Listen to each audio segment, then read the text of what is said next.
Today on the Scran line, I'm going to share my easy pie crust recipe. It's so easy to make your very own homemade pie crust. This recipe is perfectly flaky, buttery, and it's so easy to make.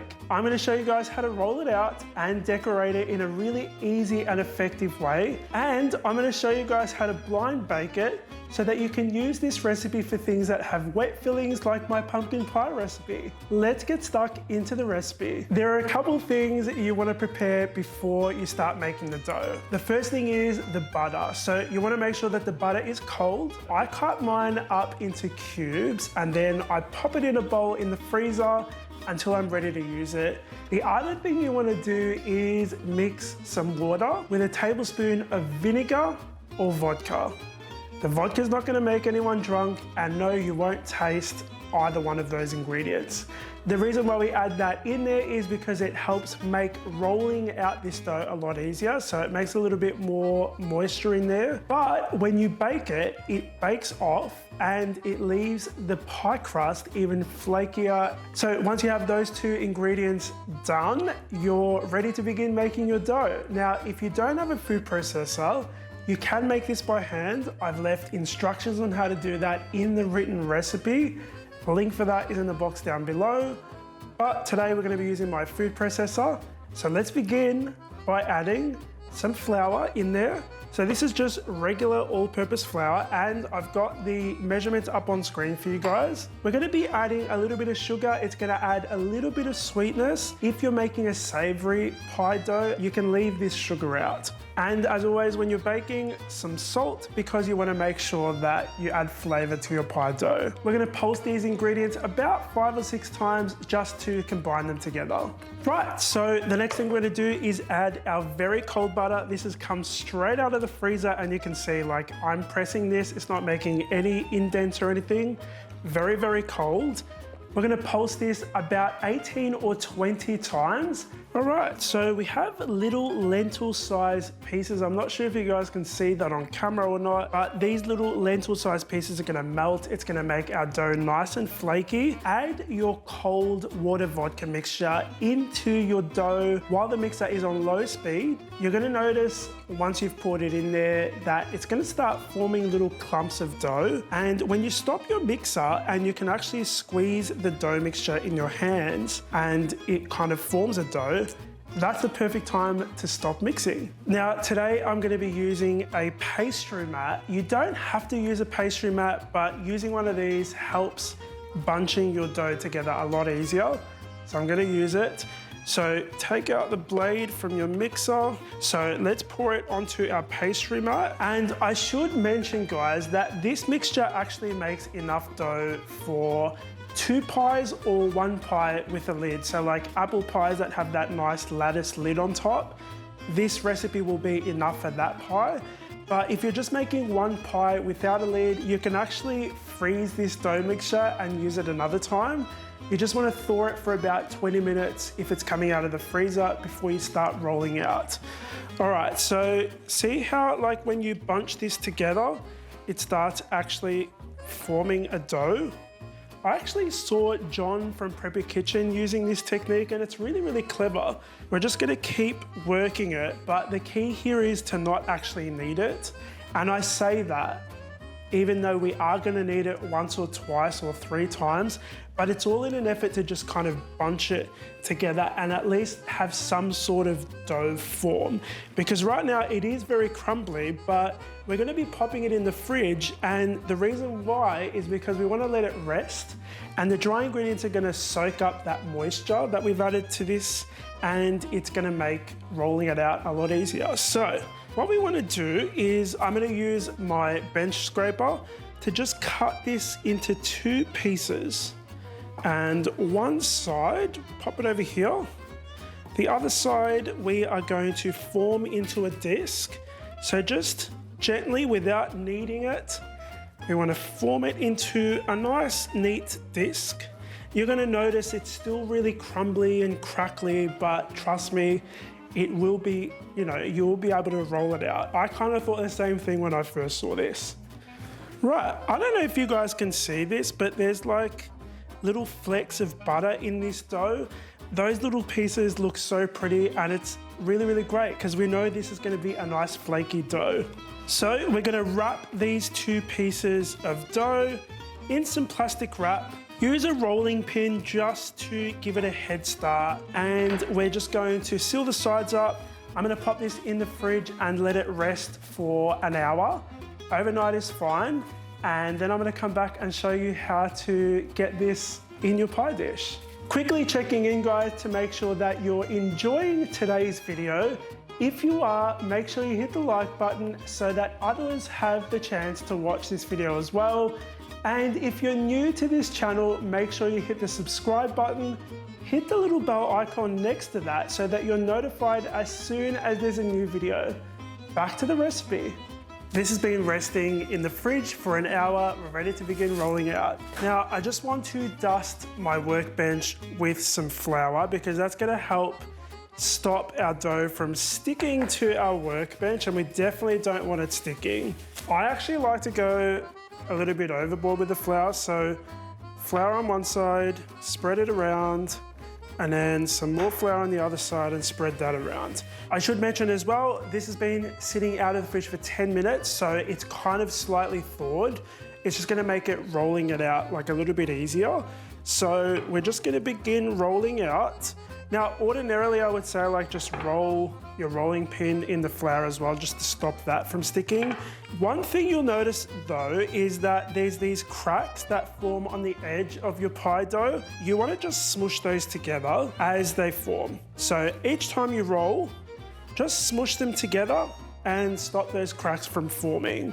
So roll, flip it over, cracks forming, smush them together, and then continue doing that. The pie dish that we're going to be using today is 9 inches in diameter. So you want to have something like, you want your pastry dough to be at least 12 inches in diameter, and just like roughly cut out a circle just to even it out before we pop it on top. And I'll show you why we need to do that in a second. So just very roughly, and get rid of the excess. And we are going to carefully drape our pie dough over the rolling pin, like that.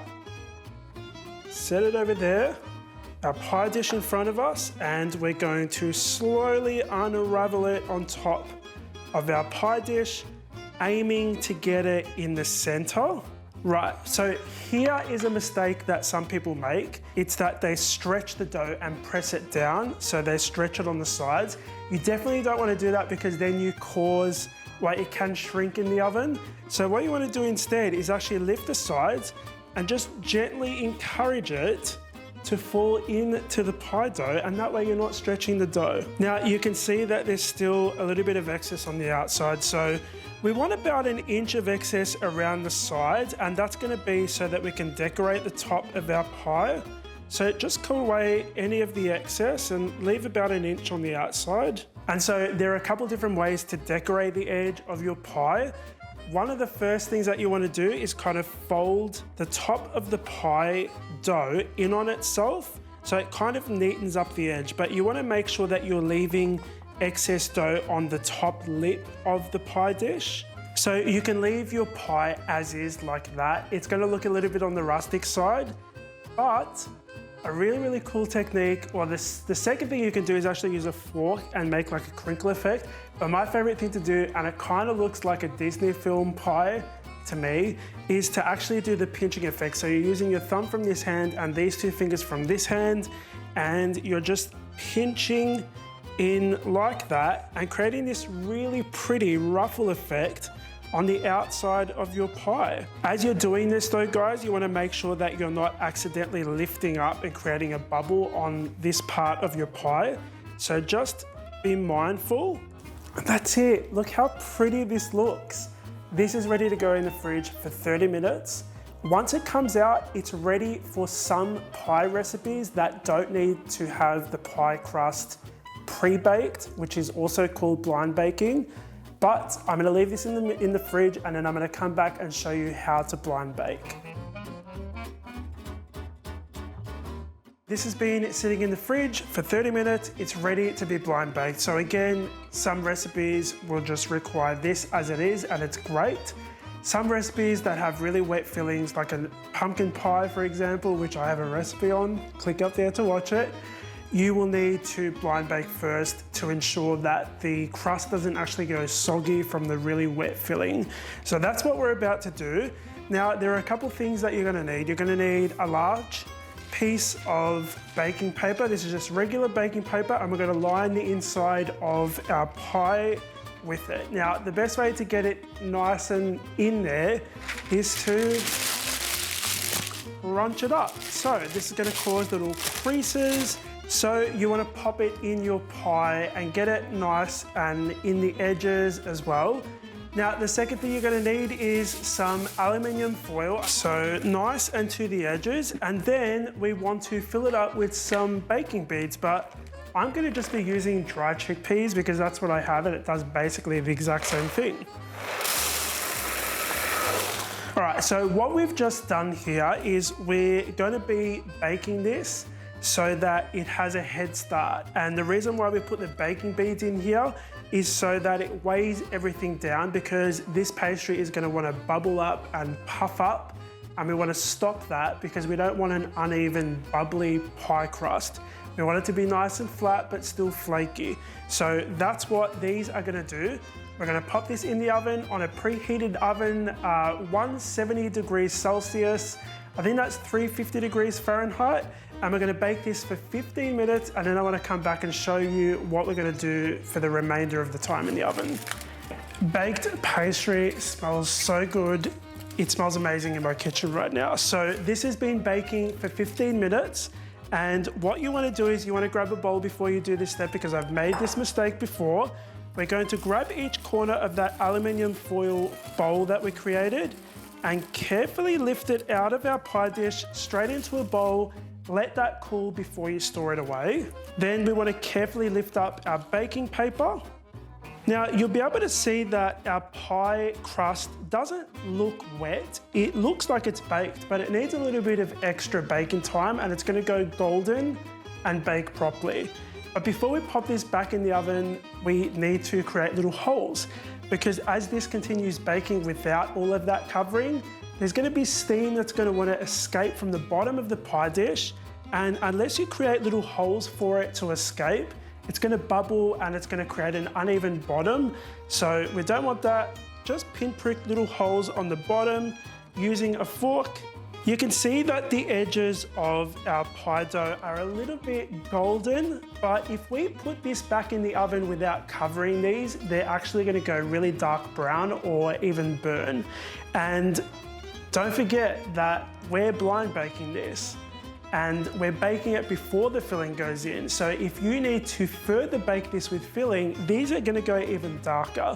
So what we're gonna do is, I have a large piece of aluminium foil here. I think I made it a little bit too big. And what we're gonna do is, if I can actually fit it on the bench, we're gonna fold this in half, and we are going to be covering very, very carefully the outside bit of our crust before we pop this back in the oven. So this way, the bottom and sides of our crust are gonna continue baking and go golden, but these bits here won't go any more darker, and that's gonna make our pie look nice and pretty. So this is gonna go back in the oven for another 20 minutes, and then it's pretty much done. This is so nice and golden brown. Let me show you guys.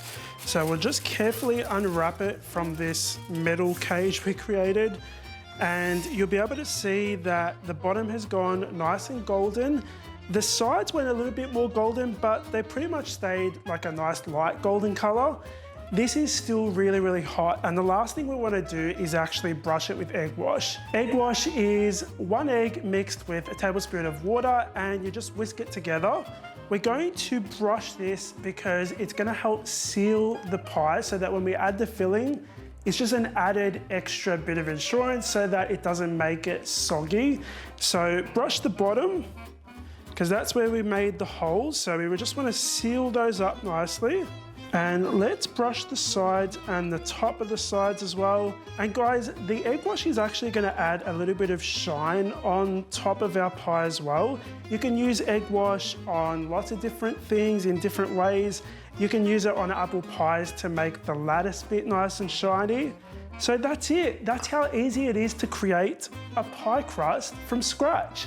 You don't need to buy it anymore because I've just taught you how to make it. These things taste so much better than store-bought anyway, so it's definitely worth the effort.